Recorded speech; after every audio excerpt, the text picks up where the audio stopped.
Good afternoon, everyone. Welcome to the IBS Speaker Series. We're very excited to be here with David Pellow, and he's going to give us a great talk. I have a few housekeeping announcements right before we start and before I pass it off to Lori Peak for the introduction. As you can see on the slide, we've got some things we'll be using the chat and raise hand features for our questions at the end. If you have any quick clarifying questions, feel free to put those in the chat, but please hold the substantive questions until the end. We will have plenty of time to do a Q&A.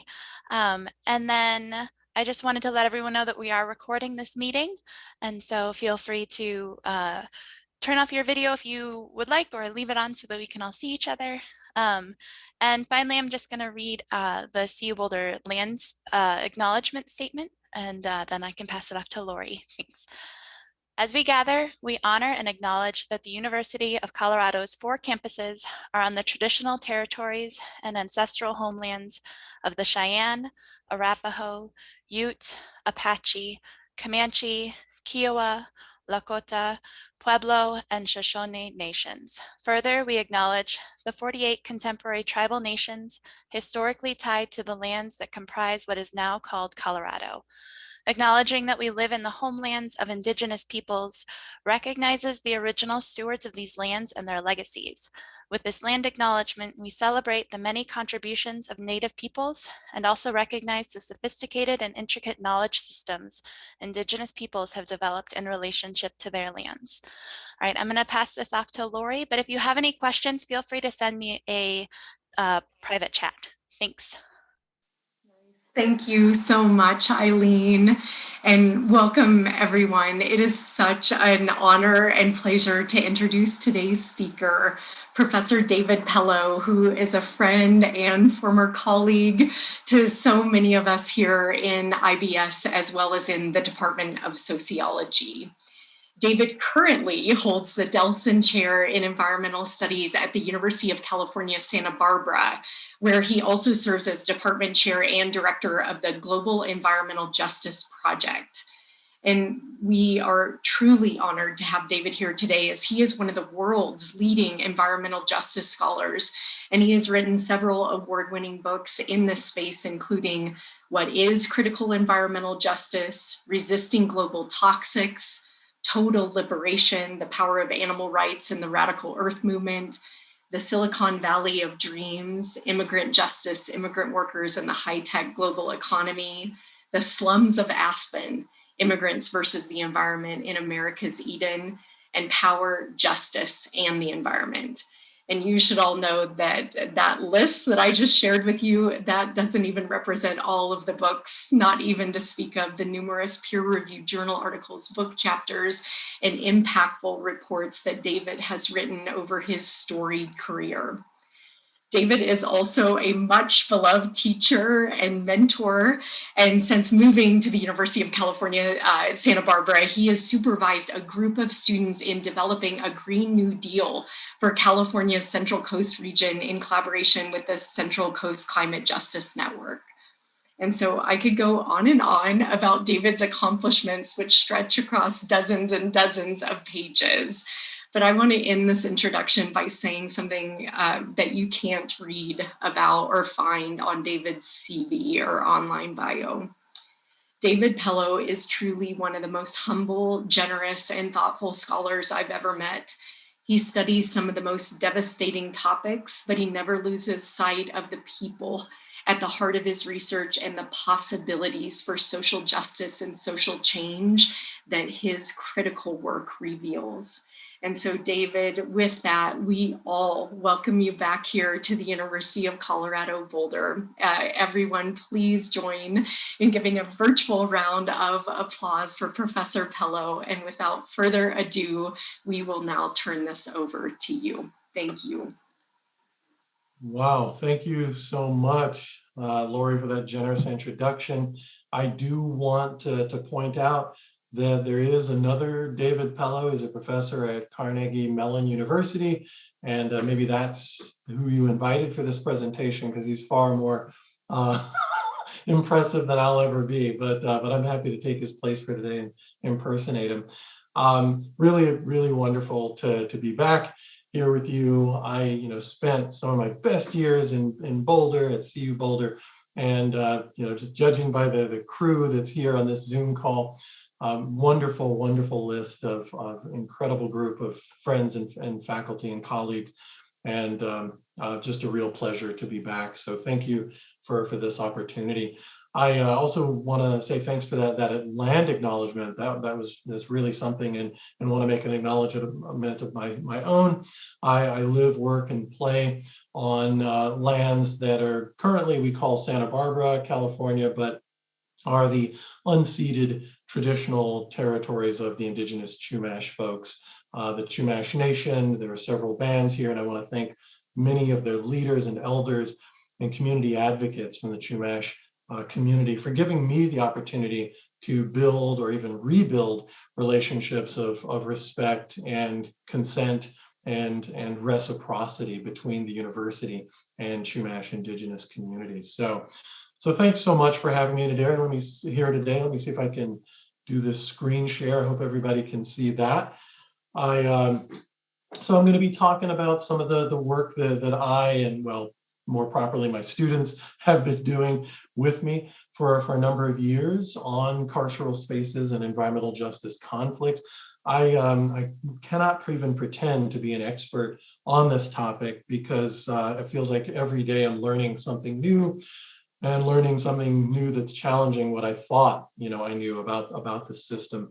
But what is clear is that prisons, jails, and detention centers are spaces of struggles for environmental justice for a whole host of reasons. They are spaces where marginalized and precarious and vulnerable populations are being housed, as we know. But there are spaces where water contamination, food contamination, air contamination, climate, and other risks are really coming to the fore, and people are really pushing back, not only on the outside, but in many ways so much more impressively from the inside.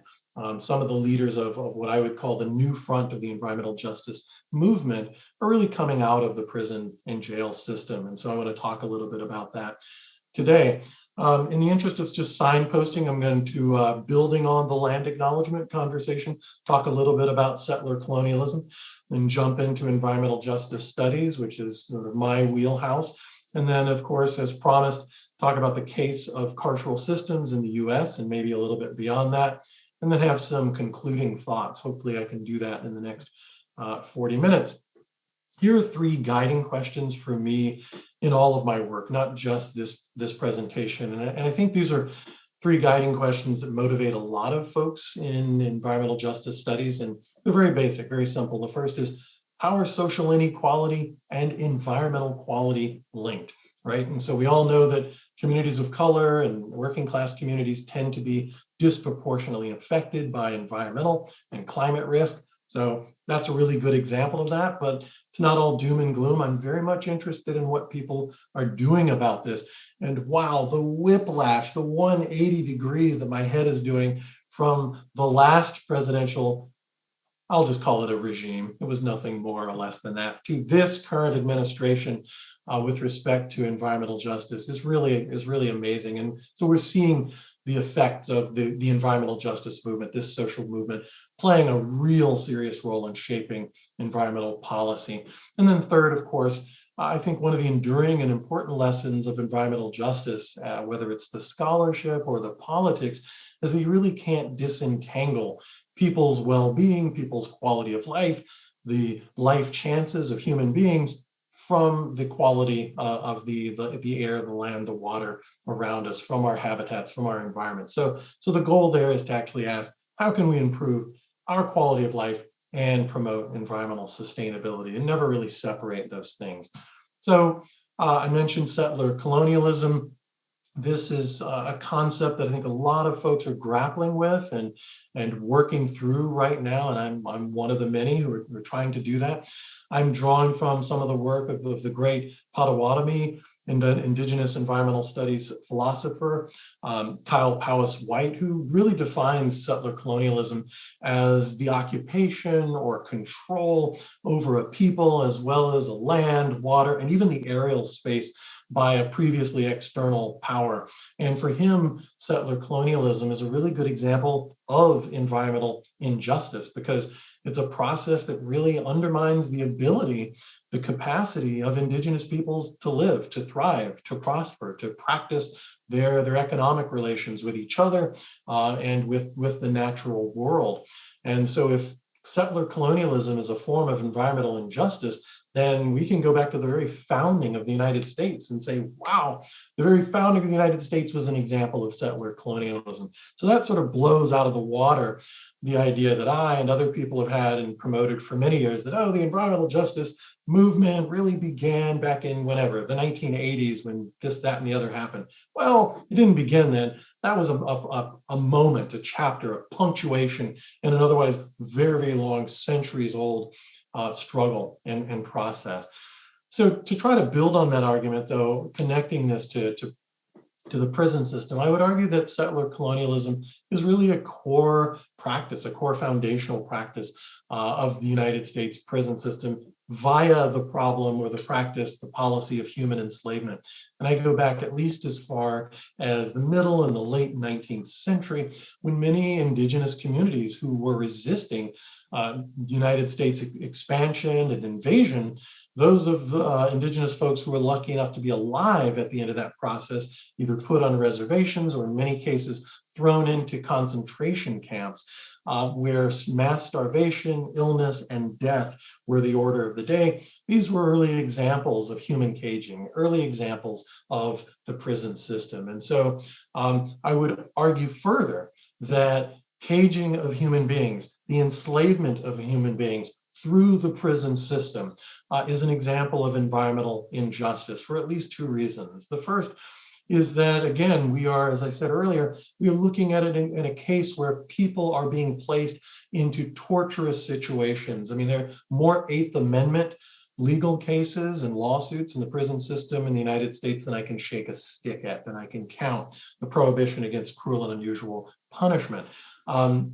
Because these are sites where already marginalized, already precarious and vulnerable populations are thrown into a context where they are further, where violence is further imposed upon them, harming their individual physical and mental health, but also having ripple effects throughout their populations, their families and their communities. But it's also an environmental injustice, as we now know, because the very construction and maintenance of jails, detention centers, and prisons actually requires the subjugation and various forms of violence and harm against non-human animals, flora, fauna, ecosystems, and habitats. So human enslavement in the form of caging people in this thing that we call the prison system is an example of environmental injustice for a whole host of reasons. And then again, going back to this idea that environmental injustice and imprisonment really part of policies and practices that really began at the very founding of this nation. If this are part of the United States DNA, then I would submit to you that a whole host of solutions that we might promote to embrace environmental justice will actually fall short if we're not exceeding the US state, exceeding the existing structures of policymaking in the United States through decolonization, abolition, you name it. But we have to see beyond the current structures to achieve transformative environmental justice. So speaking of environmental justice, I do want to briefly touch on that field because, again, that's my wheelhouse. That's what I've been working on for many years. And we and many scholars at CU Boulder, of course, are some of the leading scholars in this field. So I'm not telling you anything you don't know. But we could go back as far as the 1970s, where we saw scholars doing work that showed quite clearly that there were strong correlations between being low income in American cities and living in environments that were polluted from air and from other sources. We also see that communities of color, indigenous communities, and other communities face this disproportionate harm from environmental risks, including climate change risks, the risks of climate threats. Sorry, I'm getting a little parched here. But again, it's not all doom and gloom. we are very much interested in the grassroots response, excuse me, to this problem. And this gives us the environmental justice movement and the climate justice movement that has come along in its tracks, in its wake. And so people are pushing back against these ills, against this disproportionate threats and risks in their communities in the United States and globally. And so again, in terms of the policy realm, the policy space today, we are really seeing that come to fruition with the Biden-Harris administration. Finally, we're seeing the federal government take these issues quite seriously. Another field that I'm grappling with is, I would say, I guess, an offshoot of criminal justice studies, criminology. And this is what people are calling critical prison studies. And this is a field, an interdisciplinary field, where people are taking the view, scholars are taking the view that prisons are forms of oppression. It's not just a practice or a policy that's meant to solve the problem of crime, but it is inherently an oppressive institution. And that, again, prisons constitute part of the core logic of a US American society. And for these folks, for these scholars, rather than tweaking around the edges and promoting reforms, for them, the abolition, the absolute dismantling and unpacking of the prison system, of the criminal legal system in that regard, is really the preferred solution. I'm a little more pragmatic about that. I think maybe that's a nice vision, but we have to take some steps along the way to get there. So what have I been doing for the last 5-6 years? Me and a wonderful group of students have been researching the relationship between carceral facilities and environmental justice concerns using a range of methods, content analyses of government documents, of zines, of publications that prisoners and formerly incarcerated folks have been publishing, doing interviews with folks both inside and outside of prisons, and participant observation of gatherings of advocates, of formerly incarcerated folks who really see themselves as leading a movement of human rights, prisoner rights, and environmental justice. I'm also, of course, very much interested in how my work can, in some small way, translate to actual change on the ground in prisons to improve people's lives and well-being. And I've done a little bit of that work. So scholar activism is something that I've embraced for many years. Most of this project is still in phase 1, focusing primarily on the US.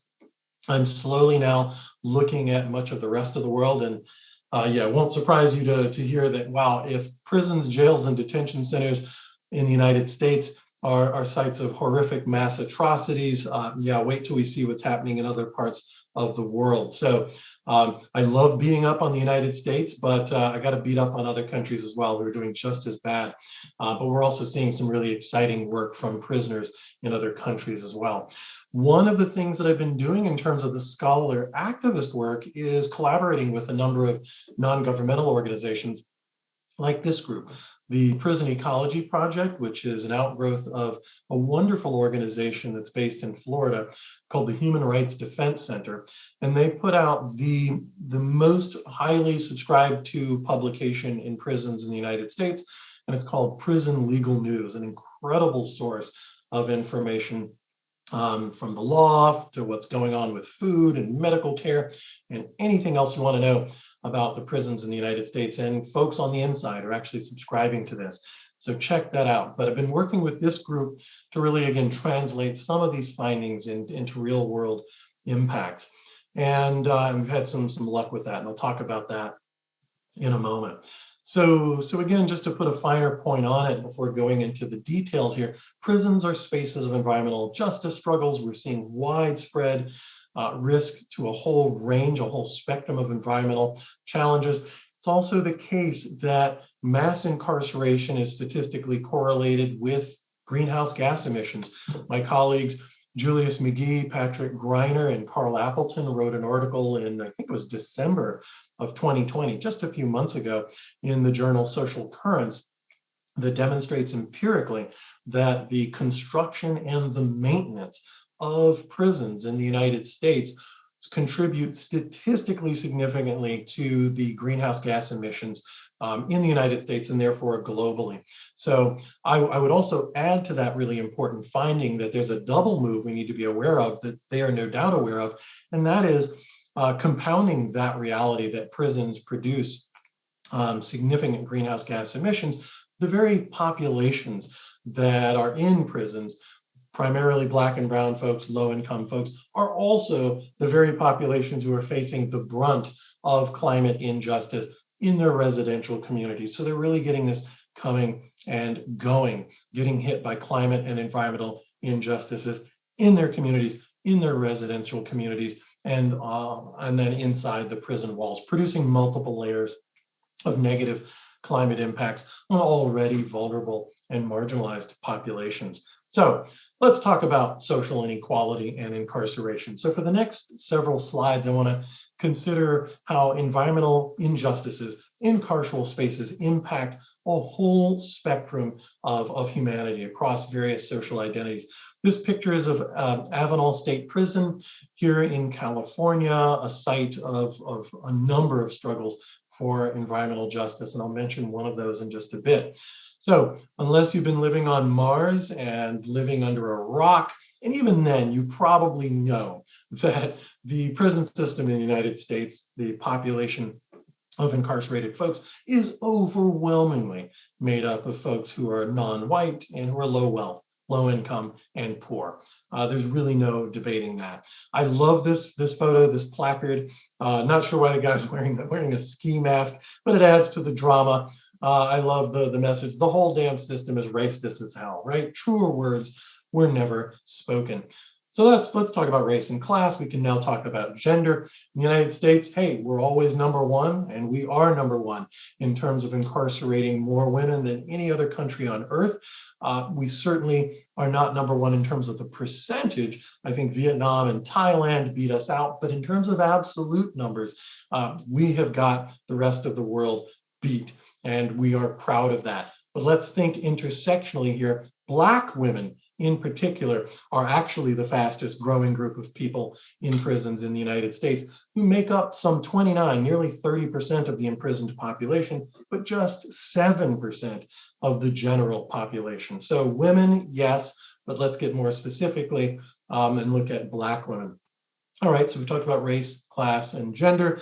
Just last week, immigration status came to the fore with respect to prisons in the United States. This is a photo of the Adelanto ICE processing center, where the GEO Group, a private prison company, violated federal law just several weeks ago by misusing chemical disinfectant and pesticide sprays. They said they were doing it in this facility to fight the coronavirus, COVID-19, to keep that tamped down.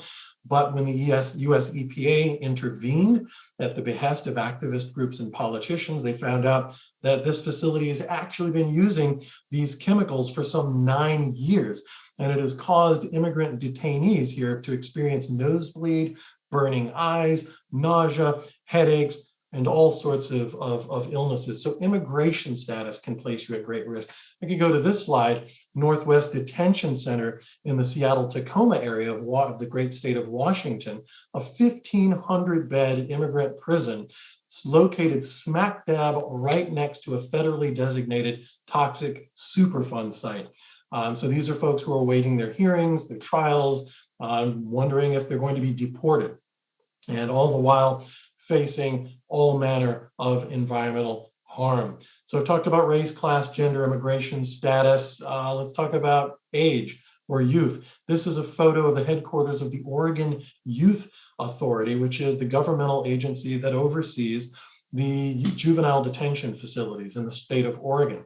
Right around the time of the Flint, Michigan lead poisoning crisis, state of Oregon officials started wondering, maybe we should check our own water quality in various facilities in this state, checking the water in the school system, and then somebody had the bright idea to do the same in the prison system. And they found that fully 9 out of the 11 juvenile prisons in the state of Oregon had off the chart actionable levels of lead and copper in their drinking water. So in addition to what I would call the inherent environmental injustice of youth, people aged 12 to 25 years of age, being caged in these facilities and all of the harms that come with that. Layered on top of that is the fact that they're having to drink contaminated water. So talk about race, class, gender, immigration status, age. I would be remiss in the 21st century when we're thinking about multi-species issues with respect to environmental justice if I didn't jump the species barrier and talk about non-humans and how their fates are clearly entangled with those of the rest of us, human beings. So this brings us to the case of the Lecher County Federal Penitentiary, which would have been the single most expensive, the single costliest federal penitentiary built in the United States at a price tag of just under $500 million with a B as in big time dollars. So I've got a few photos here in this collage. The top photo, of course, is dollars to illustrate the point, about $500 million for this ridiculous prison. Lower left is a photo of what happens when the coal industry is engaging in mountaintop removal. Now, unbeknownst apparently to Donald Trump and his ilk, the coal industry is actually not interested in generating jobs. Newsflash, Donnie, they're interested in coal. And so mountaintop removal is a really good way of getting to coal seams. We're not dropping shafts and elevators where coal miners and workers are going down there and picking out the coal using pickaxes and shovels. We are blowing up mountains, an extraordinarily violent process that has just reduced to rubble untold numbers of sensitive habitats around the country. And they did this in Lecher County, Kentucky, that same site where there was a mountain, where there is no longer a mountain because they got all the coal because they dynamited the bloody thing. This is where they want to put this prison. So layers of environmental and social justice on top of other layers. It also would have been located in fairly close spatial proximity to communities that are low income and high percentages of people of color, thus raising an environmental justice concern. But then we go to the lower right and we see this little critter, the gray bat, a close cousin of the Indiana bat, both of whom are endangered species facing white nose syndrome, which is something we're still trying to wrap our heads around, but it's wiping these populations out. Well, that same site where they want to put this prison is also a critical habitat for these species. So we have all of these challenges, all of these issues coming together. And in June of 2019, we had a coalition of people in prison, people on the other side of the prison walls, lawyers and human rights activists who successfully stopped this prison from being built in the first place. The Federal Bureau of Prisons withdrew its proposal because they agreed ultimately that the environmental impact statement, the environmental impact reports as mandated by law, didn't fully account for all of these impacts, this whole range of impacts on human and non-human life. So this, for many people, was a major victory for environmental justice. So let's talk about what I would just call the basics: bodily integrity, food, water, and medicine. And these things are usually guaranteed in human rights law and certainly international human rights discourse, but not so much in practice in both the US and around the world in terms of jails and prisons. So let's get specifically into this bodily integrity. And trigger warning, I'm going to be briefly talking about sexual violence. I am drawing on the work of a whole host of scholars who do work in the space of feminist scholarship, feminist environmental justice, and ethnic studies scholarship, folks like Sarah Ray, Rachel Stein, Cherie Moraga, and others, who've really made the case that it makes no sense to talk about the bodies of, say, beluga whales, dolphins, polar bears, as sites of environmental conservation struggles, but not also think about the bodies of human beings being placed at risk and under great threats as framed as environmental struggles. And so they're saying that we need to think about our bodies, our human bodies, as the first environment, as sites of environmental and environmental justice struggles, because our bodies are, in effect, connected to the lands, the air, the water. They're inseparable. So what harms us is an environmental injustice. And they take that a step further and say that assaults against our bodies in the form of sexual violence can also therefore be thought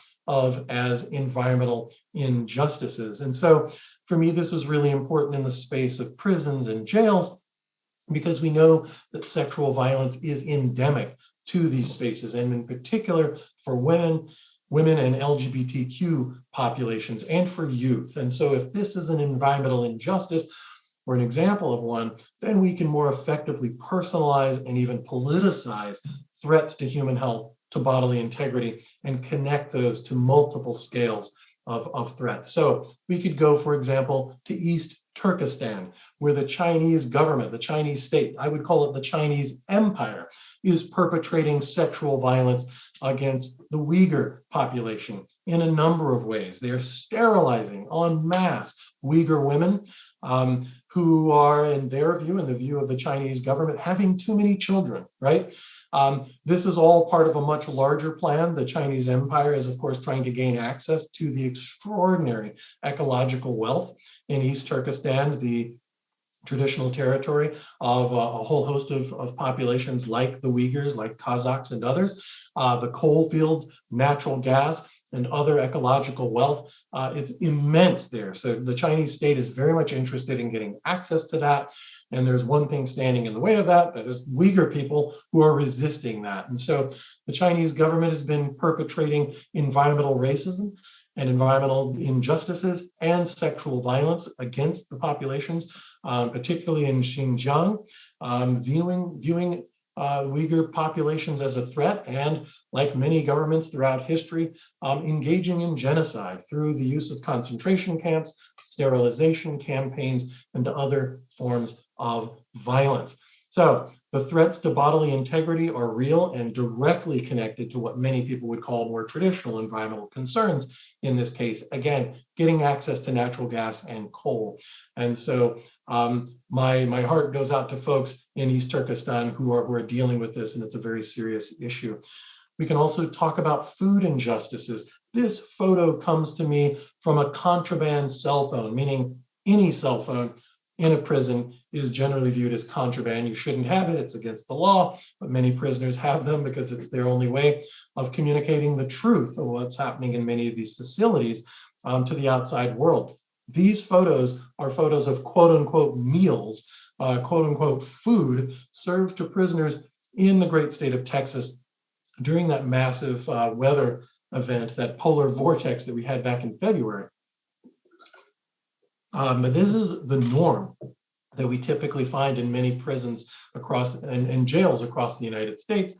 Food injustices are really linked to environmental and climate justice concerns because they really reflect the ways that marginalized populations' access to a critical ecological resource, food, are really controlled and often curtailed by dominant institutions, not just the jails and the prisons, but the companies like Aramark and Trinity, which are the two largest companies that are perpetrating food injustices through the provision, the sale of quote unquote food to prison and jails in the United States, providing extraordinarily low quality, very unnutritious food to folks. And not surprisingly, in terms of resistance in prisons, one of the most common forms of resistance we see in jails and prisons are hunger strikes, which are often focused on general conditions of confinement, but often specifically focused on the extraordinarily low quality of food. I would connect this as well to climate change because the animal product heavy diet of the meals that are served in prisons is linked directly to the fact that that agriculture contributes significantly to global greenhouse gases. Several weeks ago, I interviewed a man who served time in a prison in California, and I will call him Benjamin, and he spoke of this. He said, quote, "Food, I can count more time on my fingers and toes that I've gotten uncooked chicken, rotten or moldy food. Many times that happened. It was really bad. It was not good," end quote. Closely related to food is what I would call probably the number one, the leading environmental justice threat that I have seen in prisons and jails in the United States, and this is water contamination. This photo comes to us from a contraband cell phone taken a picture, actually it was a video taken by a prisoner at Avenal State Prison. I showed you that photo earlier of the outside of Avenal. This guy was in this prison. He turned on his tap, was videotaping the water coming out of the tap in his cell. It was black. It finally became brown after maybe 5-10 minutes of flowing, never cleared up. This is the water this man is having to drink. I interviewed a prisoner who told me, quote, "The water was black. Most of the time, it was black." This was a guy who served time in a prison who said, quote, "I couldn't drink the water, so I couldn't hydrate myself. So I lost a lot of weight," end quote. This is, as I said, a disturbing trend that we're seeing in jails and prisons throughout the United States. And it is something that I think should concern even people who don't care about folks who are behind bars, because many of the same water districts and utilities that are delivering water to prisons and jails are the same ones who are delivering water to the rest of us. And Genesee County, where Flint, Michigan is based, is a really good example of that. The lead-based water, the lead-laced water that people were drinking in Flint, Michigan, the same lead-laced water that people were drinking in the Genesee County Jail.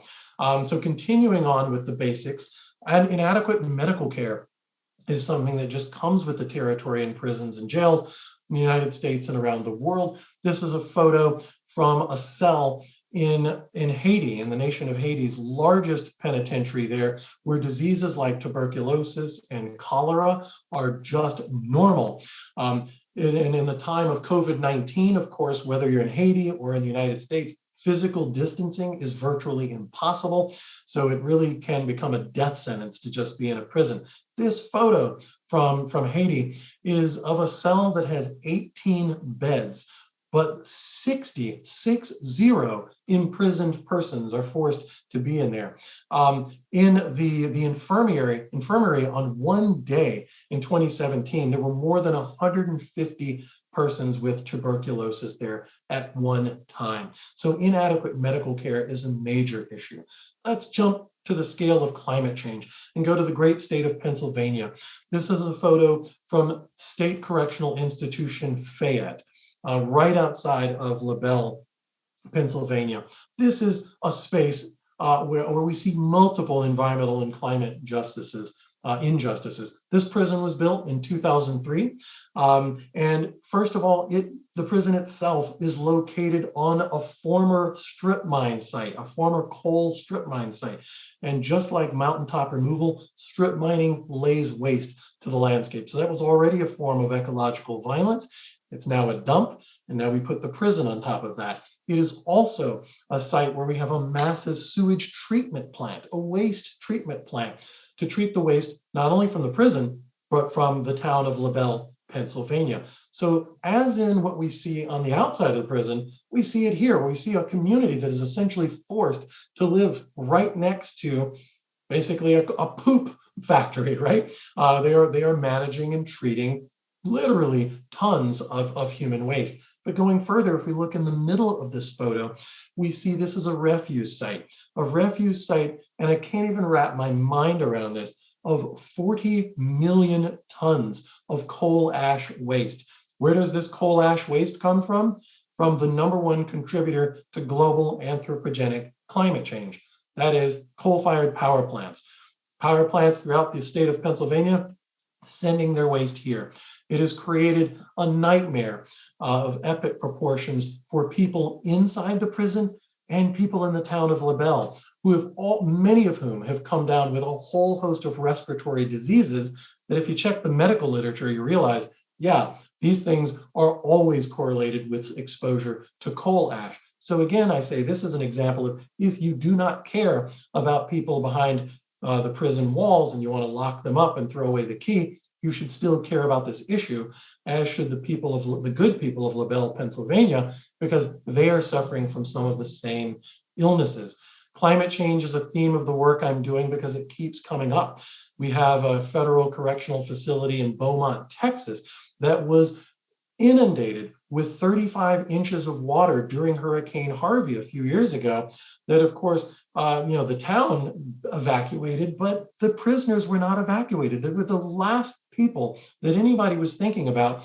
and many of them nearly drowned. I mean, the water was coming up to their knees, their waists, and moreover, the water itself was a mixture. It was basically a chemical toxic cocktail because, this is Texas, and the petrochemical facilities around this facility had been for decades having all sorts of spills, fugitive emissions. So the environment itself was already compromised. The land was already soaked with hydrocarbons. And then along comes Hurricane Harvey, creating this toxic chemical soup that these prisoners were then exposed to. Climate change is a big issue in Texas and other states because, of course, it is driving extreme heat. And the vast majority of jails and prisons in Texas do not have air conditioning, do not have a way to essentially cool down the air and make it more habitable for prisoners. So in the last couple of decades, we've seen at least 24 prisoners in the state of Texas die as a result of heat exposure during massive heat waves that are, of course, connected to climate change. We could go to the great island of Puerto Rico, the colony, the territory of Puerto Rico, where we see all around the island a complex of prisons, all of which are placed in flood zones or on the coast, making them that much more vulnerable to rising sea levels, to extreme weather events. And also we've seen in Hurricane Eta, Iota, Maria, and others, prisoners on the island of Puerto Rico facing grave danger as a result of climate change. Here in the great state of California, fully 1/3 of our firefighting workforce are folks who are in prison. Now, this is a complicated issue because you talk to many of these folks and they will say, I signed up for this. This is a great opportunity for me to take time off of my sentence. And it's a great opportunity for me to get training for reentry into society once I'm done serving my sentence. But this is also the case that these are folks who are placed in grave danger, particularly in the state of California, where we are seeing an intensification of climate-driven extreme weather events like fires, which of course has led us to a year-round fire season. So this has raised a lot of concerns for folks. The good news is, as I mentioned earlier, we are seeing people fighting back, people engaging in peaceful resistance and articulating a vision of change. Hunger strikes, labor strikes, I've mentioned before, boycotting and striking against the commissaries, that is the prison stores, for price gouging and for serving unhealthy foods, lawsuits demanding, if you can imagine, clean water, access to showers, healthy food and healthcare. As an educator, I gotta say, the fact that many folks on the inside are demanding access to education, classes in sociology and environmental studies and women's studies really warms my heart. But that sounds really nice and warm and fuzzy and benign, but these are disciplines that many folks who are running prisons are not enamored with. In San Quentin prison, for example, Eddie Zhang, who was a prisoner there for many years, he was thrown into solitary confinement for 11 months for demanding ethnic studies education, and in particular, Asian American studies education in San Quentin.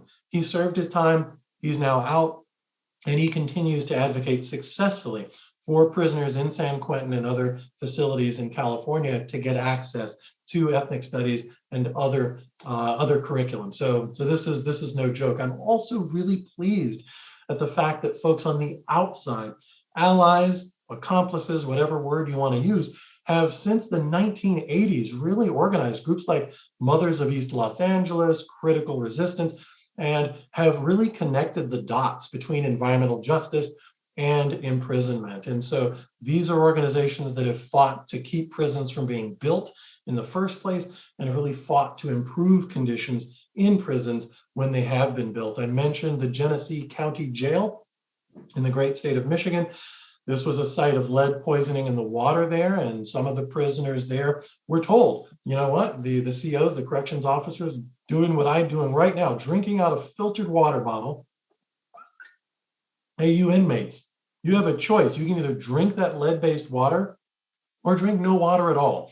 Some of the prisoners in the Genesee County Jail were actually women, at least a couple of whom at the time during that crisis were pregnant. So that was their choice: drink lead-laced water or none at all. Water is a human right. That is a fact. It is not an actual practice in the United States, but this was a message projected on the Genesee County Jail by an activist group called the Detroit Light Brigade back in 2016. Prisoners are also resisting through the production of poetry. We've seen this time and time again over the years.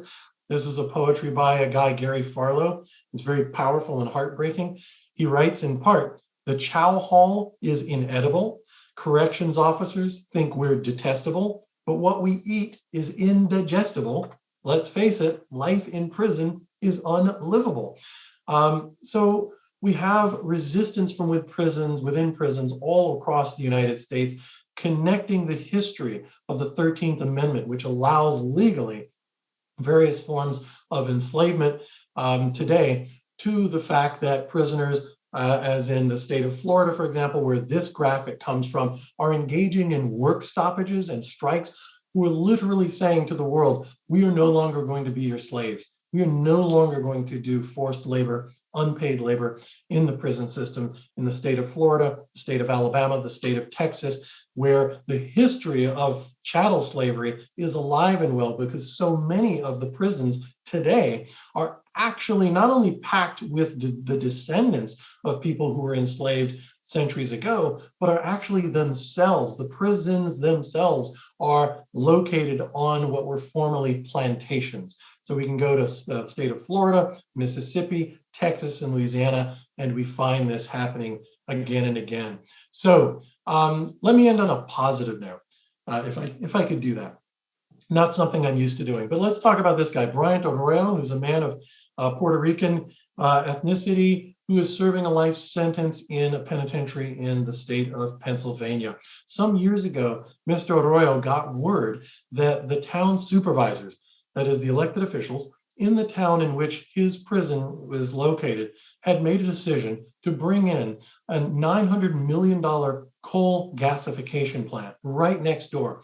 Mr. Arroyo had read up on this and he said, you know what, this isn't going to be good for the health of the people in the prison, including himself and his fellow incarcerated persons, but also the corrections officers, the warden, but it's also not going to be good for the health of the people nearby. Let's go back to SCI Fayette in the state of Pennsylvania with that coal ash refuse case. And so he began to agitate and mobilize, and he got 800 of his fellow incarcerated peers to sign petitions and to write letters to the media, to the lawyers, to the town supervisors. And before brick number one was laid on that coal gasification plant, they stopped it in its tracks. A major victory for prisoner rights, human rights, environmental, and global climate justice. So I would say and submit to you that if this gentleman, Bryant Arroyo, serving a life sentence deep in the belly of the beast, in the bowels of a penitentiary, may never see the light of day again, if he could lift himself up and hundreds of his fellow imprisoned peers for this major victory for environmental justice and climate justice, then surely the rest of us on the other side of the prison walls in the so-called free world can enjoy and exercise far more power than we ever thought imaginable. So there is the end of my presentation. I want to say thanks so much to my fantastic student research assistants, and I'm happy to take questions, comments, and rejoinders. Thank you so much.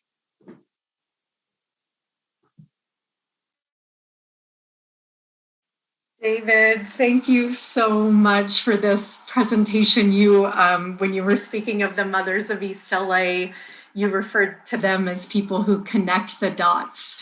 And as you were speaking, I was thinking that David Pellow is a connector of dots. And thank you so much for this breathtaking and fascinating presentation. And as David said, we do have just over 10 minutes for Q&A now.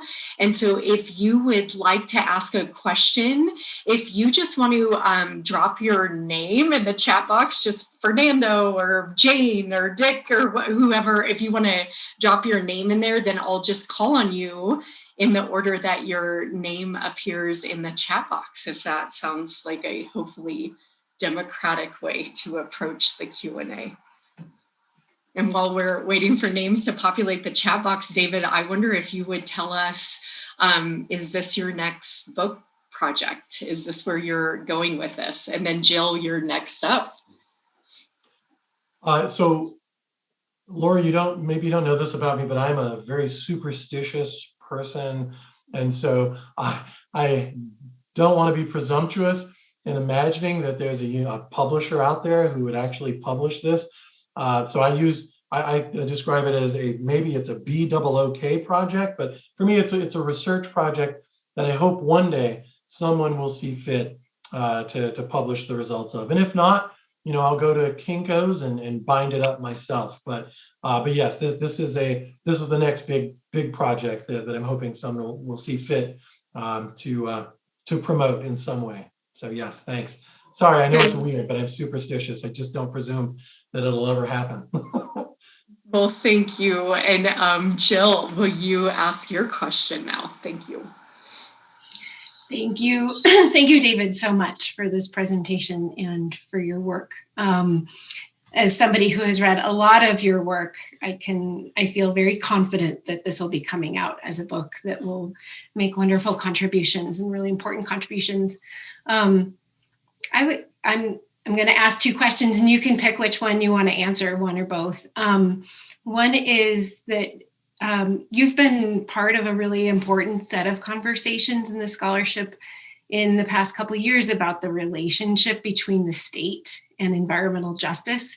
And the examples that you provided here, you really showcase kind of a complex array of ways in which activists are engaging with the state. And I just wonder if you could talk about that, like the prospects for change, the prospects for environmental justice in and through state institutions. And then my other question is just about your identification as a scholar activist.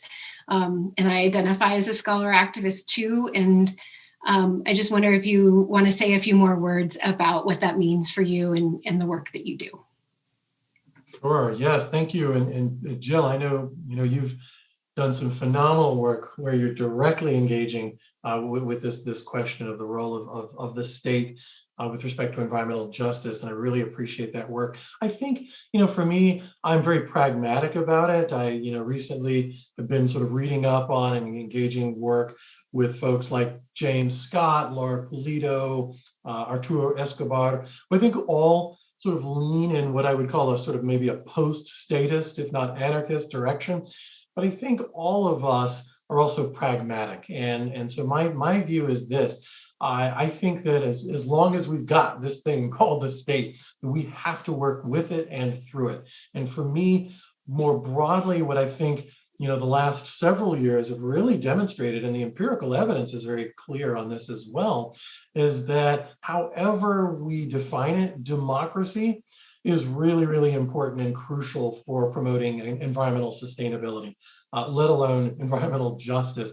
And I would, define democracy much more broadly than sort of voting rights access, right?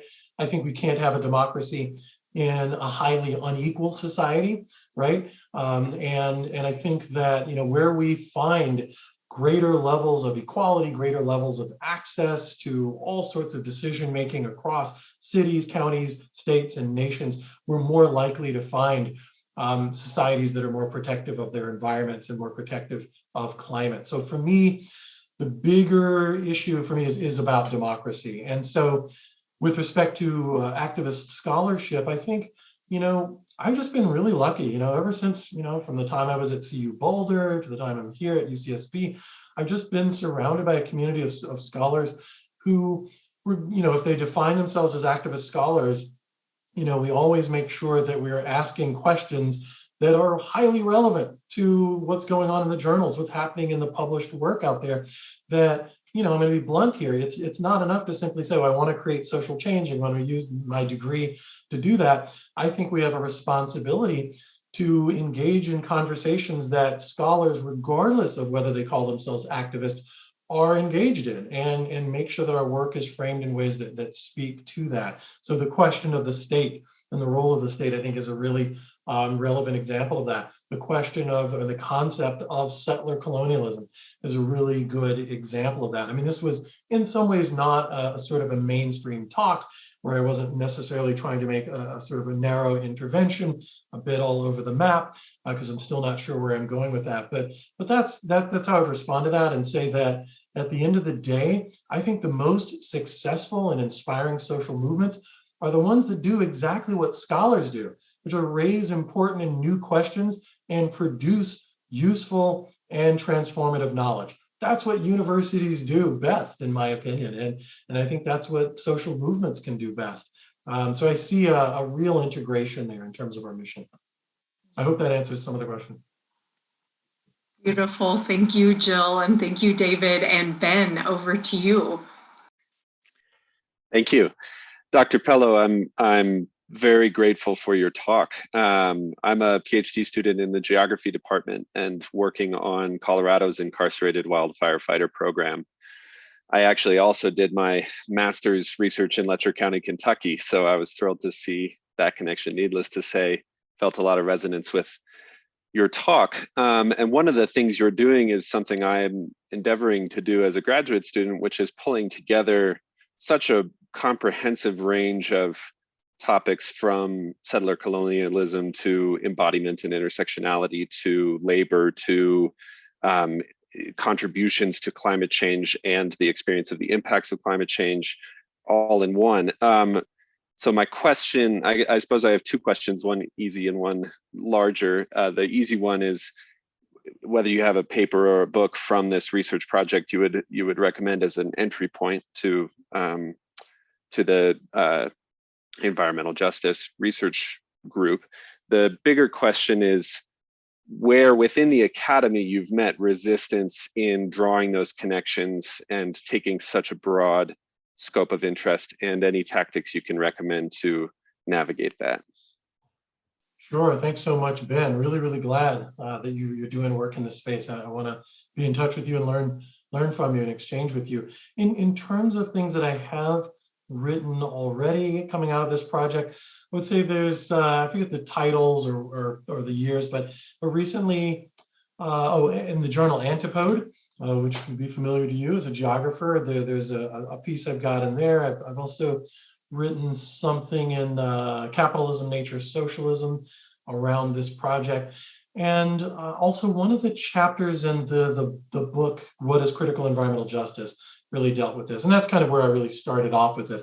Actually, that's not true. Where I really started off with this was when I was doing work on radical animal liberationists and radical environmentalists who were getting thrown in jail for the crime of defending the planet and non-humans. And I thought, wow, I wonder if there are any other intersections between the criminal legal system and these movements. And boom, turns out a guy who is on Earth First, who I've known for many years, the first person I interviewed for that book, Total Liberation, was working on this exact thing, Panayiotis Sulkas, who runs the campaign to fight toxic prisons. In terms of resistance, I guess I would say the resistance that I and anybody else might sort of experience in academia from the idea of trying to connect all the dots, as Lori was saying. I think it's understandably difficult to do that in an academic journal form, in an academic journal paper. And so I've struggled with that. If you look at my CV, you'll see I have many, many more publications in the sort of the edited volume in the book space. Those are just spaces and terrains that are just a little bit more flexible, for connecting the dots and going off script. And so I've tried to achieve a balance around writing journal articles, but also book chapters and books. So that's how I've dealt with that. I hope that's helpful. Thank you. Thank you so much, David. And I know we're coming up on the top of the hour. And so, Eileen, I'm going to turn it over to you to close us out, and thank Fernando again for helping with everything with the speaker series, and a special thank you to you, David Pellow. And again, a final big round of virtual applause for you. So thank you, everyone. Yeah, thanks everyone for coming. We will have a recording available in a couple days, and we'll post it on the IBS website. And David, I will follow up with you if there's anything else that I need to finish up all the administrative stuff. But Otherwise, thank you so much for coming, everyone. Thank you, everybody, for having me. Really, really wonderful to be back with you, if only virtually. See you, Boulder. Great place in my heart. So thank you so much for giving me my start. Really appreciate this opportunity.